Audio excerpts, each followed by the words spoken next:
ये बात है 1997 की। मैंने इंजीनियरिंग के बाद HCL ज्वाइन की, कैंपस प्लेसमेंट थी और सैलरी बहुत अच्छी मिली। इनफैक्ट हम दोनों का सिलेक्शन हुआ था। We were kind of the highest paid people from the campus. So मज़ा आ रहा था, पैसे अच्छे थे, काम अच्छा था, सेल्स में थे, कुछ सीखने को मिल रहा था, कुछ अच्छे अच्छे लोगों से इंटरेक्ट करने का मौका लग रहा था। तो पहले कुछ महीने तो बहुत बढ़िया रहा, पर उसके बाद हमें कुछ ऐसी इन्फॉर्मेशन मिली जिससे हमें बहुत बुरा लगा। ऐसा क्या हुआ होगा?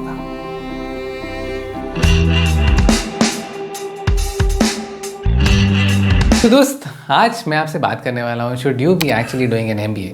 तो अगर आपने MBA नहीं की हुई तो क्या आपको करनी चाहिए? अब मैं कोई आज आपसे इंस्टीट्यूट के बारे में बात नहीं करने वाला हूँ, कुछ सिर्फ जनरल बात करेंगे। आपसे मैं 4 चीज़ों के बारे में बात करने वाला हूँ। तो अभी जो मैंने आपसे अपनी स्टोरी शेयर की, एक्चुअल रियल स्टोरी, तो आपको क्या लगता है जो हमें कुछ टाइम के बाद कुछ ऐसी इन्फॉर्मेशन मिली जिससे हमें बुरा लगना शुरू हुआ? क्या रहा होगा? वो था, हमें पता चला हमारी सैलरी और एक जो फ्रेश MBA ग्रेजुएट जिसने ज्वाइन किया हुआ था उसकी सैलरी में डिफरेंस कितना ज़्यादा था। अरे बाप रे! मतलब कुछ तो बीच में ऐसे प्रोफाइल थे जो बिल्कुल वो हमारे साथ, जो हम काम कर रहे थे वही वो काम कर रहे थे। जितने घंटे हम लगा रहे थे, जिस क्लाइंट्स को हम मिलने जा रहे थे, पैरेलल टीम वो भी वही काम कर रहे थे, सिमिलर टाइप के क्लाइंट्स को मिलने जा रहे थे, सिमिलर टारगेट्स कैरी कर रहे थे, बट उनकी और हमारी सैलरी में काफ़ी ज़्यादा फ़र्क था। अब मैं उसको आज क्वांटिफाई नहीं करना चाहूँगा, बट काफ़ी ज़्यादा मतलब मान के चलिए बहुत ज़्यादा फ़र्क था।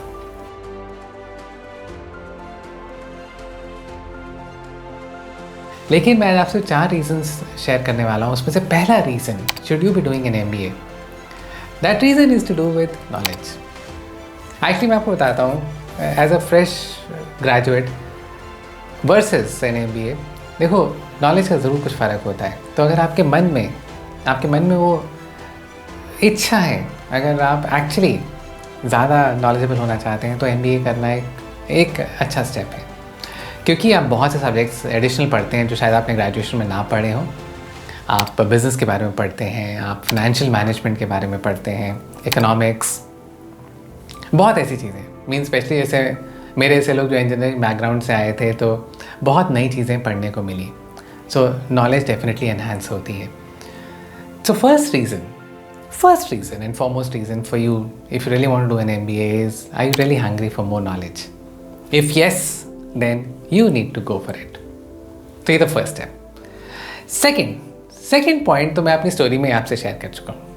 देखो, अब मैं ये ज़रूर सोच रहा था कि वो लोग सेम काम कर रहे हैं, सेम तरह के टारगेट्स चेस कर रहे हैं, सेम तरह के क्लाइंट्स को चेस कर रहे हैं, लेकिन उनको पैसे हमसे कितने ज़्यादा मिल रहे हैं। Actually HCL as an organisation was trying to groom them for higher roles. कल को आपको प्रोडक्ट मैनेजमेंट में जाना है, स्ट्रैटेजी में जाना है, कहीं भी जाना है, ऑन ग्राउंड काम आपका किया होना ज़रूरी है, तभी आगे वो आप अच्छे डिसीजंस ले पाएंगे। जो HCL उनको फ्रेश MBAs को जो हमसे काफ़ी ज़्यादा पैसा दे रही थी, वो उनके करंट काम के लिए नहीं था। ये बहुत देर से मुझे रियलाइज़ हुआ। वो उनके एक्यूमेंट के लिए था, और क्योंकि उन लोगों को ग्रूम किया जा सकता था आगे के और बेटर रोल्स के लिए, तो उनको पहले से ही उसके लिए अच्छी सैलरी ऑफर की जा रही थी। तो नेट मैं आपको अगर क्लियर टर्म्स में बताऊँ, वो आपको पता भी है, इसमें कुछ छुपाने वाली बात नहीं है। अगर आप एक अच्छे इंस्टीट्यूट से MBA कर पाते हैं तो डेफिनेटली आपकी सैलरी का डिफरेंशियल काफ़ी रहता है। सो if you're really looking forward to making a mark in an organization, then yes, you will be paid more than what an ordinary graduate gets paid. तो पैसा डेफिनेटली एक डिसाइडिंग फैक्टर रह सकता है। थर्ड पॉइंट जो मैं आपसे बात करूँगा वो है एक alumni network. So if you decide to do an MBA, then you will get an access to a great network. अब मैंने जैसे अगर IIM इंदौर से MBA किया तो वहाँ पर जो मेरे कॉलीग्स थे, देखो अच्छे कॉलेज में सब लोग अच्छे कैलिबर के वहाँ पे आए हुए हैं। तो अगर आप एक अच्छे कॉलेज से अगर आप MBA कर पाते हैं, सो ये जो नेटवर्क रहता है ना, अगर आपने जिस तरह से डिफेंस फोर्सेस का सुना होगा या IAS ऑफिसर्स का सुना होगा, सिमिलर आप जिस भी क्लास से ग्रेजुएट करते हैं, ज़िंदगी भर वो नेटवर्क कहीं ना कहीं आपके काम आता है, वो दोस्तियाँ कहीं ना कहीं ज़िंदगी भर आपके काम आती हैं।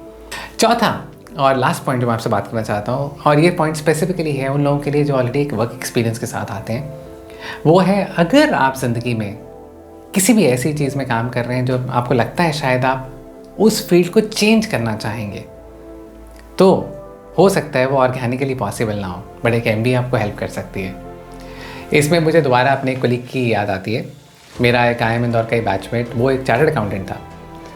सो as a CA, I mean he came into IIM Indore, लेकिन वो चाहता था कि अब मुझे और आगे CA का काम नहीं करना।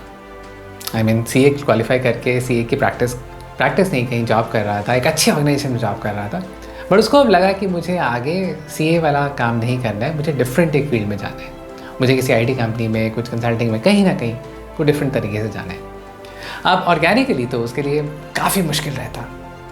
आपको पता है इनिशियल ईयर्स अगर आप ऑलरेडी एक क्वालिफाइड चार्ट अकाउंटेंट हैं तो आपको कोई भी नेक्स्ट अपॉर्चुनिटी भी आपके उस क्वालिफिकेशन के कारण ही देगा, बट MBA के बाद उसको उसके लिए अपॉर्चुनिटीज़ ओपन अप हो पाएँ।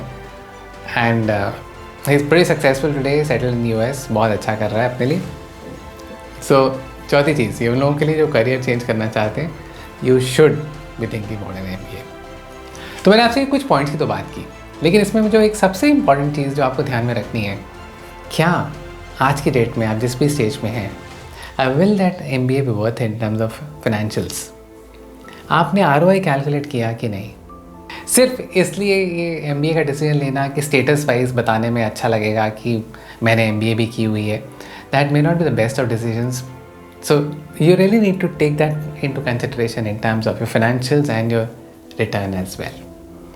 तो आज ये ना दोस्त बहुत छोटा सा ये शॉर्ट क्रिस्प वीडियो था। मैंने अभी रिसेंटली बहुत कुछ MBA स्टूडेंट्स के साथ मेरी इंटरेक्शंस रहीं, एस्पायरिंग MBA स्टूडेंट्स के साथ इंटरेक्शन रही, और मुझे लगा ये इन्फॉर्मेशन मुझे आपसे ज़रूर शेयर करनी चाहिए। तो मैंने आज आपसे 4 चीज़ें मोटा शेयर की कि आप अगर वाकई ज़िंदगी में कुछ और चीज़ें सीखना चाहते हैं, right, financial management, economics, you will get to learn so many things, तो MBA करना चाहिए। डेफिनेटली आप MBA करेंगे तो पैसे वाइज थोड़ा सा बेटर ऑफ रहेंगे, डिपेंडिंग ऑन किस इंस्टीट्यूट से, कितने अच्छे इंस्टीट्यूट से आप कर पाते हैं। You will get an access to a great network, so all positives. And lastly, अगर आप ऑलरेडी वर्क एक्सपीरियंस है तो करियर चेंज की ऑप्शन भी दे सकती है। तो मैंने आपसे सब डिस्कस किया, बट इस सब में मैंने आपको एक वर्ड ऑफ कॉशन भी दिया कि अगर आप एक बहुत लो रैंक इंस्टीट्यूट से आप अगर MBA करना चाह रहे हैं तो प्लीज़ अपना फाइनेंशियल्स, अपना ROI ज़रूर आपको देखना चाहिए। मतलब किसी भी इंस्टीट्यूट से आप करना चाह रहे हैं तो अपनी ROI कैलकुलेशन ज़रूर आपको पहले ध्यान में रखनी चाहिए। तो हो सकता है मैं कुछ क्वेश्चंस अगर आपके मन में रहे हैं उसको आंसर कर पाया हूँ। If you found this video useful, do share it with anybody that you feel may be benefited from this information. That's all for today. This is Vikas Bansal signing off.